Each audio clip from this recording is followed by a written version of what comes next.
As I read through the New Testament for the first time, I could see that there was much more about Jesus that I was, as a naturalist, as somebody who didn't believe in supernatural events, I was having difficulty accepting. All those miracles that Jesus worked.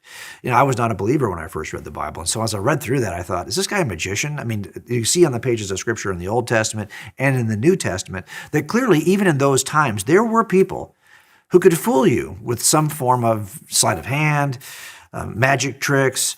Okay, so is that what Jesus was? Is that how he fooled his disciples? Well, first of all, I want you to think about the nature of what it is Jesus did. It's one thing to give you the appearance, for example, of producing something from nothing. It's another to feed 5,000 people from just a few loaves of bread and a few fish. That's very, very different. That's different than a magic trick.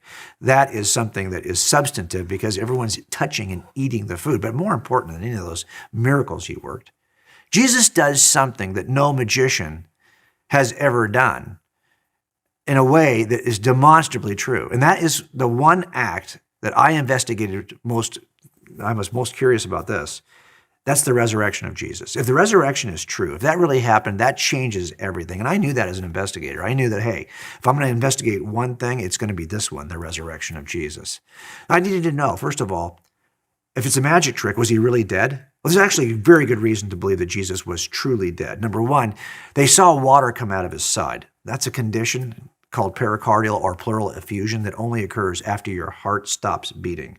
The fact that there's a hidden piece of science in the New Testament in the Gospel of John, where John sees water come out of Jesus' side when he's on the cross, actually demonstrates to me that he's already dead, because that kind of pleural effusion only happens once you have cardiac arrest. So that was the first thing. I knew he was dead.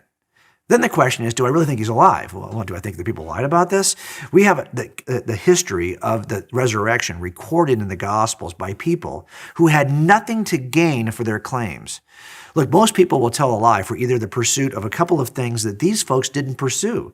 They weren't trying to get powerful out of this. They weren't trying to get money out of this. They weren't trying to get stature out of this. As a matter of fact, their claims of the risen Christ cost them their lives. Yes, he was really dead. And apparently people saw him alive and were so committed to this claim that they were willing to die for it. That's not an act of magic. That's just we have to kind of put our hands around that and try to think about that actually happened. And if that happened, if Jesus truly rose from the dead, he's far more than a magician. As a matter of fact, that single act demonstrated that he was more than a man as well. He was God himself with the ability to rise from the grave. And when I figured that out, when I actually investigated that claim and came to that inference, I realized that everything for me was going to change, because Jesus is not just a magician. He's not just a man. He is God.